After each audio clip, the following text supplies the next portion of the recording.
Love you Appu. അയ്യോ എന്ത് രസം എന്റെ അപ്പൂനെ കാണാൻ. രസമല്ല സാമ്പാർ എന്തോടെ ഒട്ടിച്ചോ ചെയ്യണേ? കണ്ടൂടെ എന്റെ ഇക്കയുടെ മുകളിൽ ഇതെന്തിനടി എടുത്ത് ഒട്ടിച്ചോ ചെയ്യണേ? പിന്നെ ഒട്ടിച്ചപ്പോ കേരളത്തിലെ കൊച്ചു കുട്ടികൾ വരെ ഇഷ്ടപ്പെടുന്ന ആരെയാണെന്ന് അറിയോ?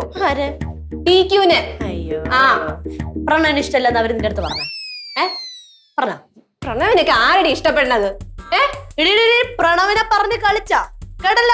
ഞാൻ ഒരു കാര്യം പറയാം, ഇത് എന്റെ ബെഡ്റൂം ആണ്.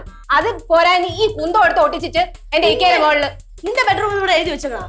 എന്റെ അപ്പൂന്റെ ബെഡ്റൂം. എന്റെ കുഞ്ഞിക്കയുടെ മുകളിൽ എന്തിനാണ് എടുത്ത് വെച്ചത്? തൊട്ട് കഴിഞ്ഞാൽ വെട്ടു ഞാൻ മാറ്റണേ അവിടുന്ന്. പറ്റൂല. എന്ത് ഇത് കഷ്ടമാണിത്. എടി എന്റെ നീ മുഖത്തേക്ക് ഒന്ന് നോക്കിയടി. എന്റെ ദൈവമേ ആ മുടി, എന്ത് ഭംഗിയോളം മുടി. ആ ചിരി നോക്ക്, ആ കണ്ണ്, ആ മൂക്ക്, ആ താടി. ലാലേട്ടനെ കൊത്തി വെച്ചിട്ടില്ലേടി, അങ്ങോട്ടോ ഇങ്ങോട്ടോ മാറിയിട്ടില്ല. Correct ditto Lala. എടി എന്റെ ഡിക്യുക്ക് എന്താടി കുഴപ്പം? എന്തടി കുഴപ്പം സൗന്ദര്യത്തിന്റെ കാര്യത്തിൽ? നീ ചാർലി സിനിമ കണ്ടിട്ടുണ്ടോ? അത് കാണണം. എത്ര സൗന്ദര്യം എന്നറിയോ? ഇത്രയും നല്ല സിമ്പിൾ ആയിട്ടുള്ള ഒരു മനുഷ്യനെ ഈ ലോകത്ത് കാണൂല. അതുപോലെയാണ് ഈ പ്രണവ്. സിമ്പിൾ ആയിട്ടുള്ള മനുഷ്യൻ ആണ്. എന്റെ പ്രണവിന്റെ സിംപ്ലിസിറ്റിയെ പറ്റി നിനക്ക് അറിഞ്ഞൂടാ? എന്താണ് സിംപ്ലിസിറ്റി?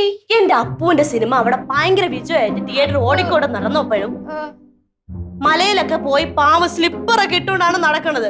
അയ്യോ അത്രയും സിമ്പിൾ ആയിട്ട് ജനങ്ങളുടെ ഇടയിൽ ഒരാളായിട്ടാണ് എന്റെ അപ്പു ജീവിക്കുന്നത്. അതെ, ഇത്രയും ഫേമസ് ആയിട്ടുള്ള ഒരു അച്ഛന്റെ മകനാണ് ദുൽഖർ സൽമാൻ. എന്നിട്ടും ഒരു പവറും ഇല്ലാതെ വളരെ സിമ്പിൾ ആയിട്ടാണ് അദ്ദേഹം നടക്കുന്നത്. അറിയോ? അല്ലാതെ ഇതുപോലെ അല്ല. ഹലോ, ലാലേട്ടന്റെ മോൻ. ലാലേട്ടൻ കേട്ടോ മോൻ. കേട്ടോ? അതുകൊണ്ട് സൗന്ദര്യത്തിന്റെ കാര്യത്തിൽ നീ അതും പൊക്കിക്കൊണ്ട് വരണ്ട. പ്രണയം പോലത്തെ സിനിമയിൽ ഡൂപ്പൽ സിനിമയിലൊക്കെ അഭിനയിക്കാനേ പറ്റൂ. പ്രണയമല്ല, ഹൃദയം. ഹൃദയം. ഹൃദയം. ഹൃദയ സിനിമയ്ക്ക് എന്തോ നീ ഹൃദയ സിനിമ കണ്ട? ഞാൻ കണ്ടൊന്നുമില്ല. ആഹാ, കണ്ടില്ല. എന്നിട്ട് അതിന്റെ ഡൂക്കില് സിനിമ. എടി നിന്നെ പോലത്തെ ആൾക്കാരുടെ ഈ സമൂഹത്തിലുള്ളത്. സിനിമ കാണത്തൂല എന്ന് ആരെങ്കിലും പറഞ്ഞ വാക്കും കേട്ടോണ്ട് സിനിമ കൊള്ളൂലെന്ന് വിമർശിച്ചോണ്ടിരിക്കും. നീ എന്റെ ദുഃഖ സമയ സിനിമ കണ്ടിട്ടുണ്ടോ? പിന്നെ കാണാതെ പിന്നെ എന്ത് സിനിമ കണ്ടു? ഞാൻ സിനിമ കുറിപ്പ് കണ്ടു. കുറിപ്പ് കണ്ടാ? എങ്ങനെയുണ്ട്? നീ എങ്ങനെയുണ്ട് കുറിപ്പ്? കുറിപ്പ് ഞാൻ ഇറങ്ങിയതിന്റെ പിറ്റേ ദിവസം തന്നെ ടെലിഗ്രാമിൽ ഡൗൺലോഡ് ചെയ്തു. ടെലിഗ്രാമിൽ ഡൗൺലോഡ് ചെയ്തത്. നിന്നെ പോലുള്ള മൂരാച്ചകളാണ് സിനിമ ഇൻഡസ്ട്രിയിലുള്ളവരെ മുടിപ്പിക്കാൻ വേണ്ടി നടക്കുന്നത്. എന്ത് കഷ്ടപ്പെട്ട് വേർപ്പ് അധ്വാനിച്ചിട്ടാണെന്ന് അറിയാം അവർ ഒരു സിനിമ എടുക്കുന്നത്. നിന്നെ പോലുള്ളത് ടെലിഗ്രാമിൽ കണ്ടിട്ട് അതിൽ എങ്ങനെയെങ്കിലും പൈസ ഉണ്ടാക്കാതിരിക്കാൻ വേണ്ടി അത് കണ്ടില്ലാതാക്കും. എന്നിട്ട് അതിനെ കുറെ ഷെയർ ചെയ്യാ. അല്ലെങ്കിൽ റിങ്കി, നീ എന്റെ അപ്പൂനെ ഇനിയും കുറ്റം പറഞ്ഞു കഴിഞ്ഞാൽ നിന്റെ ഡിക്യുവിന്റെ സിനിമ ഞാൻ ടെലിഗ്രാമിലേ കാണും. അങ്ങനെ ഇപ്പൊ എന്റെ കാശ് കൊണ്ട് അങ്ങനെ പണക്കാരനാണ്. നിന്നെ പോലുള്ളവരുടെ ഒന്നും സംസാരിച്ച് യാതൊരു കാര്യമില്ല. എന്നാ സംസാരിക്കണ പൊക്കോ. നീ എന്തൊക്കെ പറഞ്ഞാലും എന്റെ കുഞ്ഞൊക്കെയുടെ മുകളിൽ ഈ പ്രണവിന്റെ ഫോട്ടോ ഒട്ടിക്കാനും പറ്റില്ല. ഞാൻ അതങ്ങ് കീറിക്കളയും. ഇത് കീറി കഴിഞ്ഞാൽ നിന്നെ ഞാൻ തട്ടു, നീ ഞൊട്ടു. ഓഹോ ഈടെ എന്റെ പ്രണവിന് വേണ്ടി ജയിലിൽ പോകാൻ ഞാൻ തയ്യാറാണ്. എന്നെ ലാലേട്ടൻ വന്ന് ജാമ്യത്തിൽ ഇറക്കിക്കോളും. എന്നോടൊന്ന് സംസാരിച്ചിട്ട് ഒരു കാര്യമില്ല. എന്നാ നീ പണയുണ്ട കേട്ടോ. നീ ഇറങ്ങി പോടി.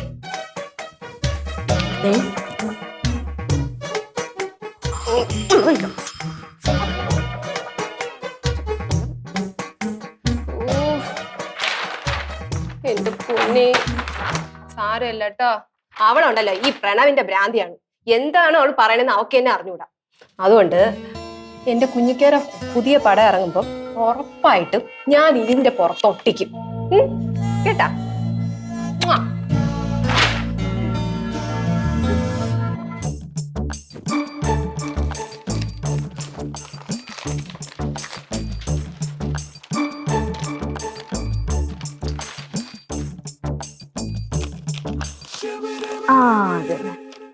ഞാനേ ഇന്ന് റിലീസ് ചെയ്ത സിനിമ ഒന്ന് നോക്കട്ടെ. മണി, എനിക്ക് ഈ പത്രം വായിച്ചോണ്ടിരിക്കുമ്പോ ഇങ്ങനെ ഓന്തിനെ പോലെ വന്ന് ഇങ്ങനെ ഒട്ടും ഇഷ്ടമില്ലാത്ത കാര്യമാണ്. മറ്റേ ചരമ വാർത്ത ഇങ്ങത്താ നോക്കണില്ലല്ലോ, ഞാൻ അത് വായിക്കാം. ഒന്നി സിനിമാക്കാരി, അല്ലെങ്കിൽ ചരമ വാർത്ത, അല്ലെങ്കിൽ സ്വർണത്തിന്റെ ഈ മൂന്ന് കാര്യം നിങ്ങൾക്ക് അറിയാവുള്ളൂ. മണി ഭയങ്കര വലിയ വാർത്ത അർത്ഥമില്ല. പത്രം ഇവിടെ കിടക്കുമ്പോ വായിക്കാം. എല്ലാ പേജും കൂടെ ഒരുമിച്ച് വായിക്കില്ല. നിങ്ങൾ തന്നൂടെ? എനിക്ക് ഇങ്ങനെ വായിക്കണം. മിണ്ടായിരിക്കും. ഞാൻ ഇങ്ങനെ പത്രം എടുക്കുമ്പോഴേ വന്നു. വിനോദസഞ്ചാര കേന്ദ്രങ്ങളുടെ തുടർ വികാസന അച്ഛാ ഈ പുറത്തു പോയ ആൾക്കാരുമായിട്ട് സമ്പർക്കമൊക്കെ ഉണ്ട്. പിന്നെ ഈ പത്രമൊക്കെ വായിക്കുന്നുണ്ടല്ലോ, അപ്പൊ ലോക വിവരം ഉണ്ടാവുമെന്ന് ഞാൻ പ്രതീക്ഷിക്കുന്നു. അല്ല ഒരു കാര്യം ചോദിച്ചോ, മണി, നിന്നെ പോലെ തലയ്ക്കകത്ത് ആള് താമസമില്ലാത്തവളല്ലേ എന്റെ മോള്. കണ്ട, അവൾക്ക് ലോകവിവരം അറിയണം. മോക്ക് എന്താ അറിയണം? ഉക്രൈനും റഷ്യയും തമ്മിലുള്ള ഫൈറ്റിനെ പറ്റിയാണോ? എന്താണ് അറിയണ്ടേ? അതല്ല അച്ഛാ, ദുൽഖർ സൽമാനാണോ അത് പ്രണവ് മോഹൻലാലാണോ അഭിനയത്തിൽ സൂപ്പർ? ആര്? അച്ഛാ, മോഹൻലാലിന്റെ മോനാണോ അല്ല മമ്മൂക്കയുടെ മോനാണോ അഭിനയത്തിൽ സൂപ്പർ എന്ന്? കൊച്ചേത് എടി, ഒരു സിനിമാ ബോധം ഇല്ലാത്ത നിന്റെ അച്ഛൻ്റെ അടുത്താണ് ഇതൊക്കെ ചോദിക്കുന്നത്. അല്ല, നീ ഇപ്പൊ ഇതൊക്കെ ചോദിക്കാൻ നീ എന്തോ അവരാരും കല്യാണം കഴിക്കാൻ പോകണം? ഓ പിന്നെ ഒന്നും വിടായിരിച്ചാ. അമ്മ പറ, ആരാണ് സൂപ്പർ? എന്നോട് ചോദിച്ചു കഴിഞ്ഞാൽ ഞാൻ പറയും രണ്ടുപേരും സൂപ്പറാണ്. അമ്മ അങ്ങനെ രണ്ട് വള്ളത്തിലൊന്നും കാല് വെട്ടാൻ പറ്റൂല. ആരെങ്കിലും ഒരാളെ പേര് പറ അമ്മ. ഇതെന്തോന്ന് ഒരാളെ സെലക്ട് ചെയ്യാനോ വല്ല ഗെയിമോ വല്ലതാണോ? ആര് നല്ല സിനിമയിൽ അഭിനയിക്കുന്നു അവര് കൊള്ളാം, രണ്ടുപേരും നല്ല സിനിമയിൽ അഭിനയിച്ചാൽ രണ്ടുപേരും കൊള്ളാം. സത്യം പറയാലേ മണി, നിങ്ങളൊക്കെ ഒരു മായാ ലോകത്താണ് ജീവിക്കുന്നത്. മക്കളെ, ഈ സിനിമ എന്ന് പറഞ്ഞത് ഒരു ക്യാമറ ടെക്നിക്കാണ്. അതിപ്പോ മമ്മൂട്ടി ആയിരുന്നാലും മോഹൻലാൽ ആയിരുന്നാലും മേക്കപ്പിന്റെ പച്ചയിലാണ് നിൽക്കുന്നത്. സത്യം പറഞ്ഞാലേ ഈ ദുൽഖറിന് എന്റെ അത്ര പോലും നിറവില്ല.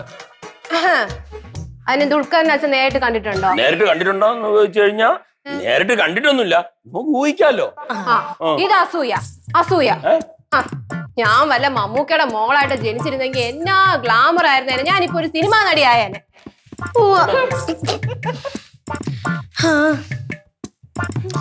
ലാലേട്ടന്റെ അമ്മയെ കിട്ടിയിരുന്നെങ്കിലേ എനിക്ക് പ്രണവ് മോഹൻലാലിന്റെ അനിയത്തിയായിട്ട് ജനിക്കായിരുന്നു. നിങ്ങൾ എന്തോന്നാണ് പറയണത് പറ്റി വല്ല ധാരണയുണ്ടോ? ഫീൽ ചെയ്യും കേട്ടോ. അതെ, അച്ഛനും അമ്മയും കുടുംബവും ഒക്കെ ഫാൻസ് പവർ കഴിഞ്ഞിട്ടേ ഉള്ളൂ. ഫാൻസ് പവർ എന്തുവാ എന്തുവാ? നിന്റെ അടുത്ത് ആരോ ഈ പോസ്റ്റർ എടുക്കാൻ? ഓൾറെഡി ഒരെണ്ണം ഒട്ടിച്ചല്ലോ അവിടെ. ഇതും കൂടി എന്റെ റൂമിൽ നിറയ്ക്കാൻ പറ്റൂല. ഓ, നിന്റെ റൂമിൽ ഒട്ടിക്കാനാണെന്ന് ആര് പറഞ്ഞു? പിന്നെ എന്റെ പൊന്നിറങ്ങി ഞാൻ റൂമിൽ ഒട്ടിക്കാനൊന്നും എടുത്ത് വെച്ചതല്ല. നീ അങ്ങോട്ട് പോസ്റ്റർ മുടക്കി. പിന്നെ എവിടെ ഒട്ടിക്കേ? അത് നിന്റെ അടുത്ത് പറയേണ്ട ആവശ്യം എനിക്കില്ല. മാറങ്ങോട്ട്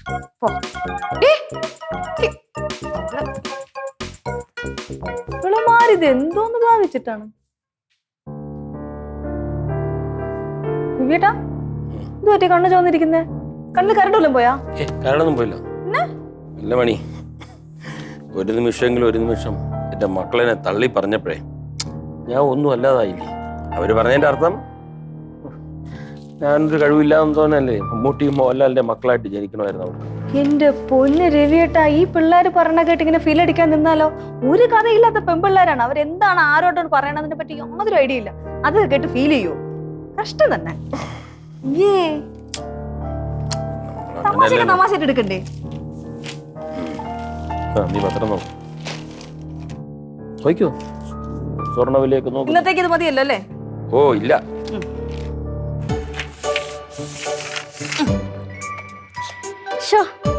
എന്റെ അപ്പുച്ചാണ്ട് ഇതുപോലത്തെ ഒരുപാട് പോസ്റ്റർ ഞാൻ ഈ മതിലിൽ മൊത്തം ഒട്ടിക്കും.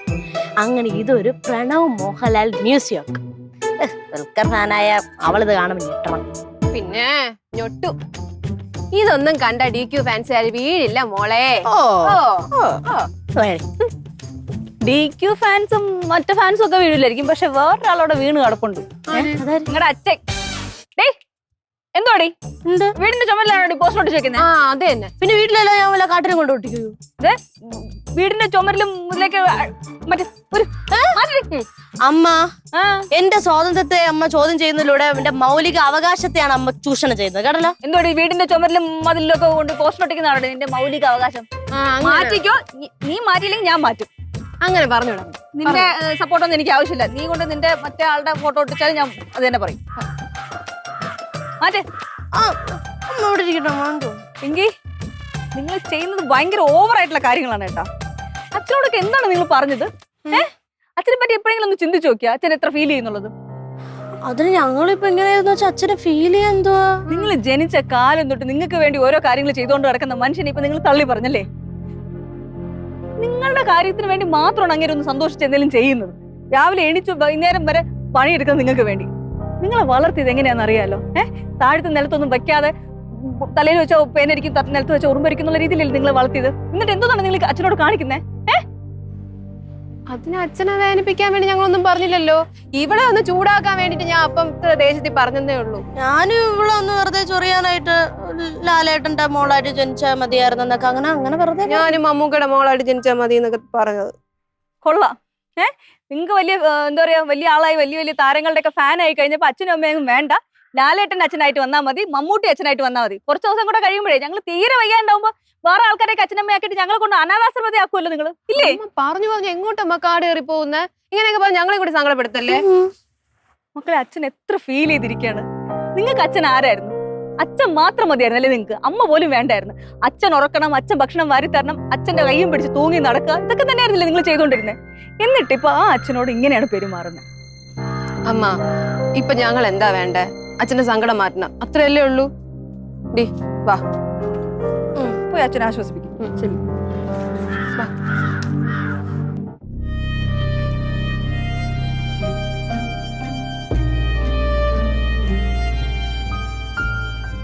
അച്ഛാ, എന്താ അച്ഛാ ഞങ്ങളെ ഫോട്ടോ നോക്കി ചിരിച്ചോണ്ടിരിക്കുന്നേ? നിങ്ങളെ ഓരോ ഫോട്ടോകൾ ഞാൻ നോക്കുമായിരുന്നു. നല്ല രസം മക്കളെ. അച്ഛാ, അച്ഛൻ ഞങ്ങള് നേരത്തെ പറഞ്ഞില്ലേ, അത് അച്ഛന് വിഷമായെന്ന് അമ്മ പറയണേട്ടോ. വിഷമായ അച്ഛാ? വിഷമായോന്ന് ചോദിച്ചാ ഇല്ലാന്ന് പറഞ്ഞാ കള്ളാവും. ചെറുതായിട്ട് വിഷമായല്ലേ? അതച്ഛാ ഞാൻ ഇവിടെ ഒന്ന് ചൊടിപ്പിക്കാൻ വേണ്ടിട്ടാണ് പറഞ്ഞത്. മമ്മൂക്കയുടെ മോളായ നല്ലതായിരുന്നു എന്നൊക്കെ. അല്ലാതെ അച്ഛനെ വിഷമിപ്പിക്കാൻ വേണ്ടിട്ടൊന്നും ആയിരുന്നില്ല. അച്ഛൻ അങ്ങനെ അതൊക്കെ അറിയാം. അത് വാ, ഇവിടെ ഇരി. വാ,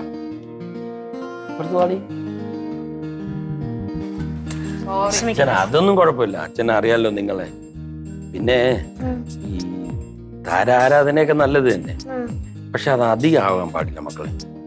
അത് അപകടമാണ്. അല്ല അച്ഛാ, നമ്മള് അവരുടെ കഴിവിനെയാണല്ലോ ആരാധിക്കുന്നത്. കഴിവിനെ ബഹുമാനിക്കണമെന്ന് അച്ഛനല്ലേ പഠിപ്പിച്ചിട്ടുള്ളത് അല്ലേ? അതെ, പക്ഷെ കഴിവിനെ ബഹുമാനിക്കണം എന്ന് പറഞ്ഞാലേ അതിവിടെ നടക്കുന്നുണ്ടോ? ഇപ്പൊ നിങ്ങൾ ആരെ? ഒരു നടനെയാണ് ആരാധിക്കുന്നത്. ആ നടനെ സൃഷ്ടിച്ചത് ആരാണ്? അതായത് ഒരു കഥാപാത്രത്തെ, ഒരു കഥാകൃത്തുണ്ട്. ആ കഥാകൃത്തിനെ നിങ്ങൾ ആരാധിക്കുന്നുണ്ടോ? അയാൾക്ക് ഫാൻസ് ഉണ്ടോ? കൊണ്ട് ഒരു സിനിമ നല്ല രീതിയിൽ കൊണ്ട് നമ്മുടെ മുമ്പിൽ അവതരിപ്പിക്കുന്ന ആരാണ്? ഒരു സംവിധായകനാണ്. ആ സംവിധായകന് ഫാൻസ് ഉണ്ടോ? അയാളെ നമ്മൾ ആരാധിക്കുന്നുണ്ടോ? എന്തിന്? ഈ നടനെ തന്നെ നല്ല ഭംഗിയായിട്ട് നല്ല സ്റ്റൈലായിട്ട് നമ്മുടെ മുമ്പിൽ കാഴ്ചവെക്കുന്ന ആരാ? ഒരു ക്യാമറാമാൻ അല്ലേ? ആ ക്യാമറാമാനെ നമ്മൾ ആരാധിക്കുന്നുണ്ടോ? അപ്പോ ഈ ആരാധന എന്ന് പറഞ്ഞൊരു കാപട്യമാണ്. മനസ്സിലായില്ലേ? അതാണ് അച്ഛൻ പറഞ്ഞത്.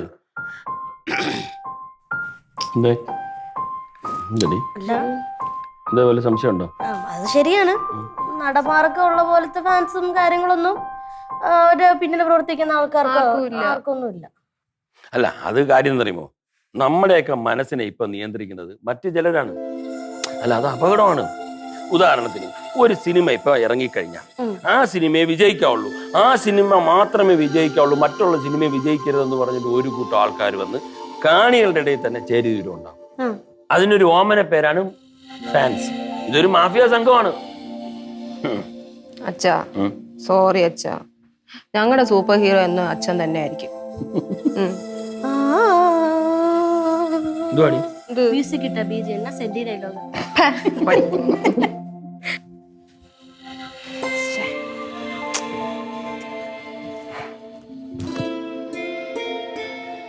പിങ്കി, എടി ഒരു കാര്യമില്ലാത്ത കാര്യത്തിൽ നമ്മൾ എന്തിനാടി കിടന്നിങ്ങനെ തല്ലുണ്ടാക്കണേ? അതെന്നെ ഞാനും ആലോചിക്കണേ.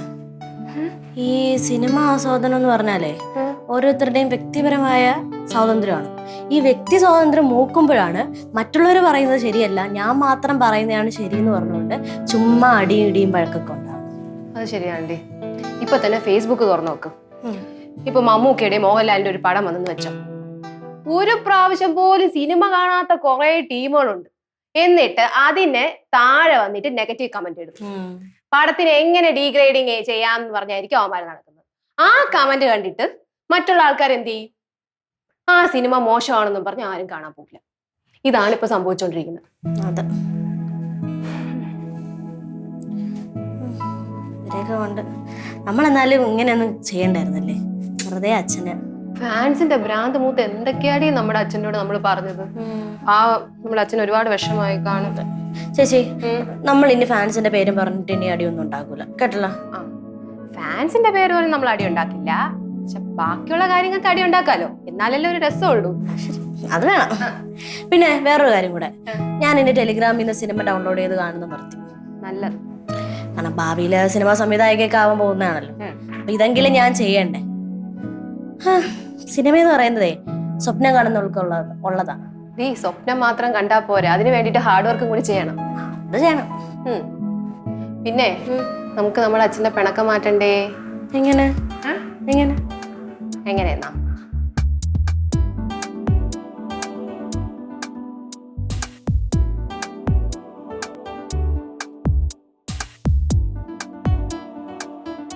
ഹലോ മിസ്റ്റർ രവീന്ദ്രനാഥ്, എന്താണ് വലിയ ആലോചന? പിള്ളേർ വന്ന് ഈ സിനിമാ കാര്യമൊക്കെ പറഞ്ഞപ്പോഴേ ഞാൻ എന്റെ കുട്ടിക്കാലം ആലോചിച്ചു പോയതാ. എന്തോന്ന് മണി, ഞാനേ ആദ്യമായിട്ട് സിനിമ കണ്ടപ്പോഴേ നസീറും ഷീലയാണേ. അപ്പൊ എന്റെ വിചാരം സ്ക്രീനിന്റെ അകത്ത് ഇവരുണ്ടെന്നാണ്. ഇന്റർവെൽ ആയപ്പോ ഞാൻ സ്ക്രീനിൽ ആ തിരശ്ശീല പിടിച്ച് പൊക്കി നോക്കി, എന്തായാലും പുറകിൽ ആളുണ്ടോ നോക്കാൻ. രസങ്ങള്. അപ്പൊ എന്റെ ഓണറല്ല, അതിന്റെ തിയേറ്ററിന്റെ ആരോ ഒരാള് വന്ന് എന്നെ എന്ത് ഞാൻ പറഞ്ഞല്ല നസീർ ബാക്കിൽ കൊണ്ട് നോക്കണം. തള്ളും ഒരു മയത്തിലൊക്കെ തള്ളാൻ കേട്ടാ. തള്ള സത്യമായിട്ട് നടന്ന സംഭവമാണ്. ഞാൻ സ്കൂളിൽ പഠിക്കുമ്പോ ഞാൻ ഇങ്ങനെ സ്ക്രീനിൽ നോക്കിയെന്ന്. എന്റെ ഭഗവതി, നിങ്ങക്ക് ബാങ്കിൽ തന്നെയല്ലേ ജോലി? എനിക്ക് ഇപ്പൊ സംശയം ഉണ്ട് കേട്ടാ, നിങ്ങക്ക് എങ്ങനെ കിട്ടിയെന്ന്. ഇപ്പൊ ആലോചിക്കുമ്പോ അതൊക്കെ ഒരു രസം തന്നെ. ഈ പണ്ട് ഞാൻ വായിച്ചിട്ടുള്ളതാണേ, ആദ്യമായിട്ട് സിനിമ സ്ക്രീനിൽ പ്ലേ ചെയ്ത സമയത്ത് കണ്ടോണ്ടിരുന്ന ആൾക്കാരെ ട്രെയിന് വന്ന് ഷോർട്ടായപ്പോ ചെതറി ഓടി. കേട്ടിട്ടുണ്ട്, ഞാനും കേട്ടിട്ടുണ്ട്. അതുപോലെ ആയിപ്പോയല്ലോ. അങ്ങനെയല്ല, ഇത്ര സിനിമ അന്ന് ബ്ലാക്ക് ആൻഡ് വൈറ്റ് പടം.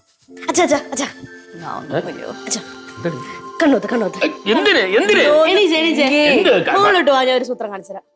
ഞാൻ പറയാം, നീ കൈവിട്, നീ കൈവിട്, ഞാൻ പറയാം. കണ്ണടച്ചു നീ ഞാൻ വരണമെന്നില്ല. ഞാൻ എന്നെ പിടിച്ചോണം, പടിയാണ്. എന്ത് കാര്യം പറയാം, അതൊക്കെ പറയാം.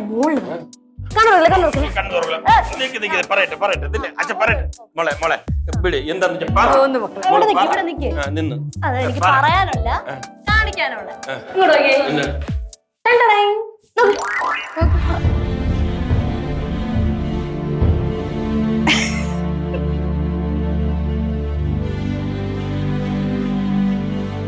അച്ഛാ, ഞങ്ങളുടെ ഹീറോ എന്നും അച്ഛനാണ്. അച്ഛൻ ആദ്യമായിട്ട് കണ്ട സിനിമയിലെ താരങ്ങൾ അച്ഛൻ എങ്ങനെ അത്ഭുതപ്പെടുത്തിയോ അതുപോലെ തന്നെ അച്ഛനെ ഞങ്ങൾ അത്ഭുതപ്പെടുത്തി. അച്ഛാ, ഞങ്ങളുടെ മനസ്സിലെ താരങ്ങളെക്കാൾ മുകളിലാണ് ഞങ്ങൾക്ക് ഞങ്ങളുടെ അച്ഛൻ. അപ്പൊ അച്ഛനാണ് നിങ്ങളുടെ എക്കാലത്തെയും സൂപ്പർ ഹീറോ.